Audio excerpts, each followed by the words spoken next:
Agora nós vamos com a Tainá Reis, que está em Barra do Mendes, na Bahia, e ela tem uma convidada neste momento para conversar com a gente ao vivo. Quem é que está com você aí, Tainá? Conta pra gente, por favor. Boa tarde.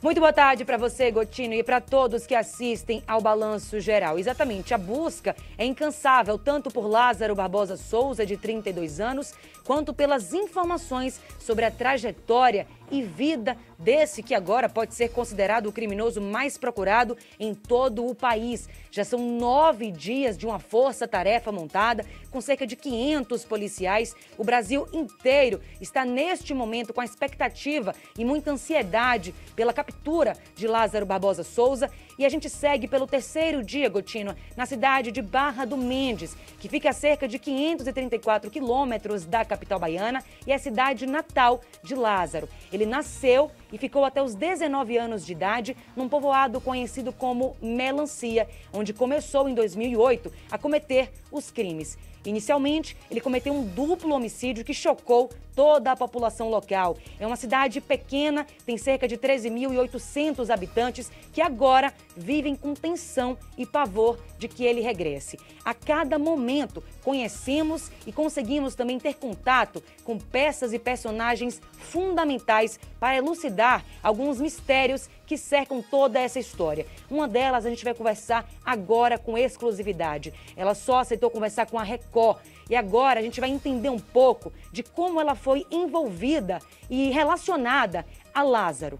A gente vai conversar com ela, mas de uma forma bem segura, viu, Gotino? Ela não pode ser identificada, ela vive escondida, sempre com muito medo, desde 2008. Então, por respeito à integridade desta mulher que aceitou e confiou na nossa equipe, a gente vai conversar com ela desta forma. Meu amor, não vou te identificar. Por favor, eu queria que você desse detalhes. Neste momento, você está ao vivo para toda a cidade de São Paulo, todo o estado. Eu queria que você contasse qual era a sua relação com Lázaro. Você é apontada sempre, né, nas povoados, nas cidades vizinhas. As informações que chegam é de que você seria a paixão de Lázaro, né, durante a adolescência dele, a juventude, e que, inclusive, os primeiros crimes teriam sido cometidos porque esses 2 rapazes, o seu Manuel e o seu Carlito, teriam tentado te ajudar a fugir de Lázaro. Eu queria que você contasse os detalhes de toda essa história que já dura 13 anos. Então, eu morava no povoado de Melancia. Ele era uma pessoa que convivia entre nós. Eu não tinha aproximação a ele de jeito nenhum. Eu morava sozinha com meu filho numa casa. Na noite de domingo, no mês de novembro, alguma pessoa passou para o fundo da minha casa e tentou entrar pelo vitrô do banheiro, mas não conseguiu. Aí eu senti que algo estava acontecendo e comecei a gritar, pedir socorro. Isso foi durante a madrugada? Durante a madrugada, assim, umas 3 para 4 horas de domingo para segunda. Mas não conseguiu visualizar quem era a pessoa tentando invadir sua residência? Não consegui visualizar. No momento eu comecei a gritar, pedir por socorro e ele começou a debater no fundo da porta da minha casa, tentando invadir, mas ele não conseguiu. Quando ele viu que os vizinhos começaram a chegar para me ajudar naquele momento de angústia, foi um momento que esta pessoa fugiu. Mas eu não continuei na mesma casa. Fui para a casa do meu irmão, fiquei até um exato momento, quando eu escutei vários gritos de pessoas, né, na casa de seu Carlito. Os filhos saíram falando: estão te procurando, Adriana, que estão te procurando. Eu saí doida, desesperada. Quem é que está me procurando? Aí citaram o nome dessa pessoa, Lázaro. E eu sem saber qual o motivo que ele estava me procurando. Quando a gente está no povoado, que a gente está no desespero pelo acontecido que estávamos vivenciando, escutamos outro tiro no outro povoado, que também é melancia, porque se divide em duas, melancia 1 e melancia 2. Então, num pequeno intervalo de tempo, 2 pessoas foram assassinadas e as pessoas diziam que você estava sendo procurada por Lázaro. Isto.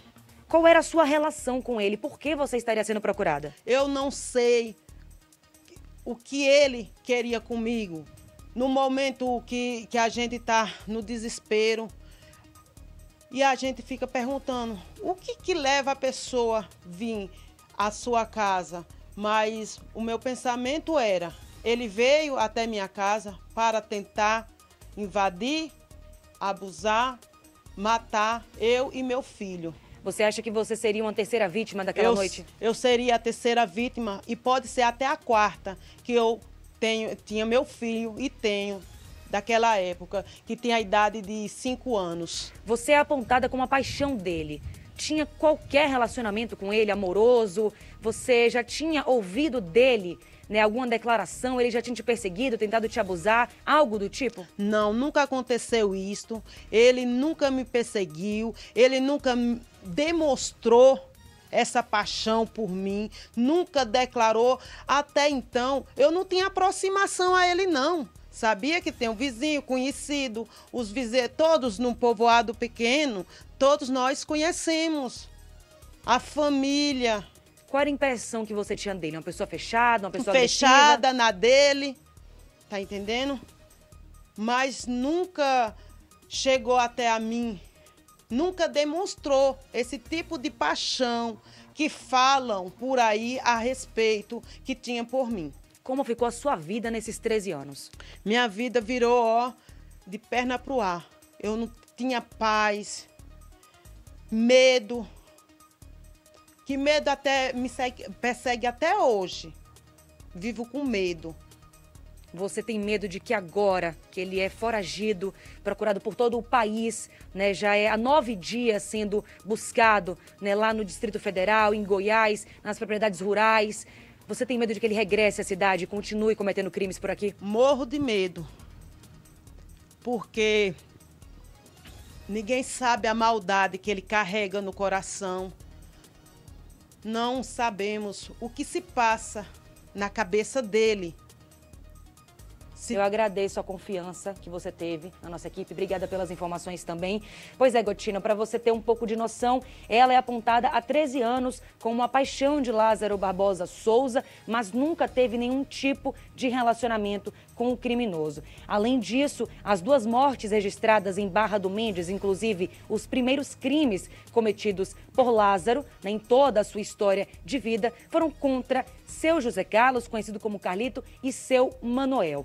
As especulações e boatos sobre a motivação giravam em torno de que os 2 teriam ajudado a nossa entrevistada a fugir do suspeito. Mas, na verdade, ela nunca teve nenhum tipo de relacionamento com ele e há 13 anos vive assim, amedrontada, e com muito pavor de que ele regresse à cidade. Ela informou a gente também que soube da possibilidade de existir uma lista de nomes de que Lázaro gostaria de se vingar, chegando em Barra do Mendes. Neste momento, o clima por aqui continua o mesmo há 9 dias. Medo, insegurança e desespero de que este criminoso retorne para onde ele começou toda a sua trilha de sangue. Eu volto com você, Gotino, estou à disposição.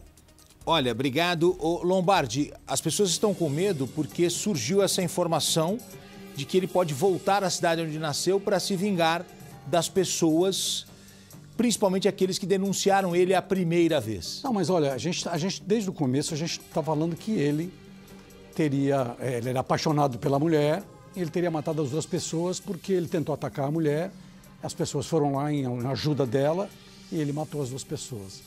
Está falando agora que era uma coisa que não existia isso. Então, no fundo, o que ele foi acontecer? Ele matou as pessoas, foi embora, acabou sendo preso e de um crime que ele não cometeu.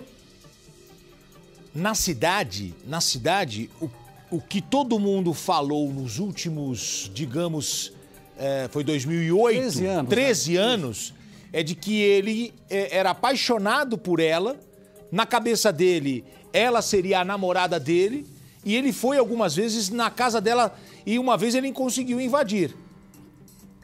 Só que o Ricardo estava contando aqui. Será que realmente na cabeça dele teve isso de buscar um relacionamento com essa mulher ou ele foi lá só para matá-la?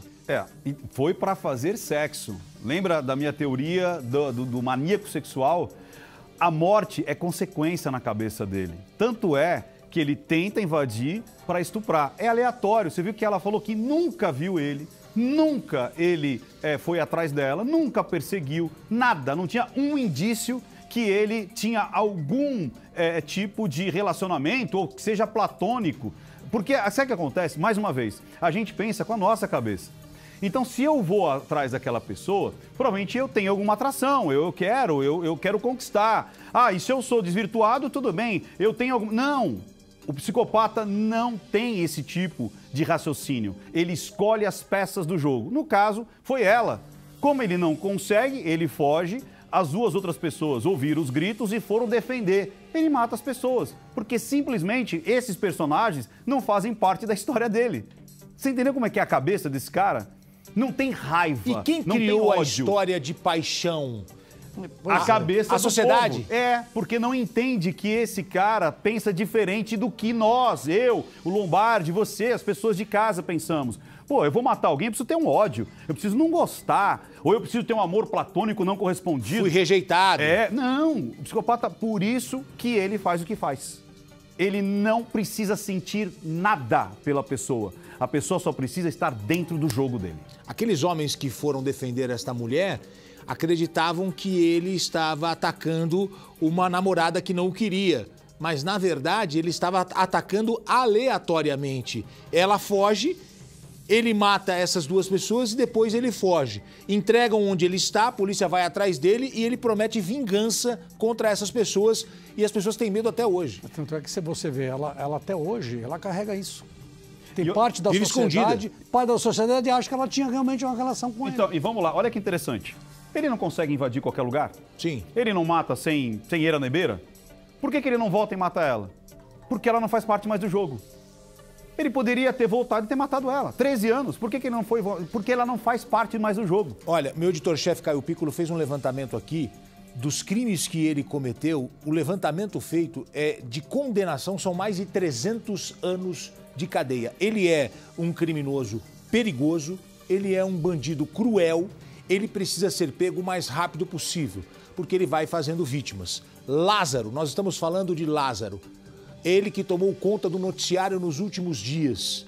Renato Lombardi, no Brasil não é possível aplicar uma pena dessa, infelizmente, mas se juntar aí os crimes cometidos por ele, teremos mais de 300 anos de condenação. Então, só que não fica mais do que, com 300, 400, 500, 600, não fica mais do que 25, dependendo até. O Maníaco do Parque, não digo que não vai sair, mas o Chico Picadinho, muita gente não sabe quem é Chico Picadinho, ele matou uma mulher, era uma dançarina, ele foi condenado, ficou 12 anos na cadeia, saiu, praticou o crime idêntico.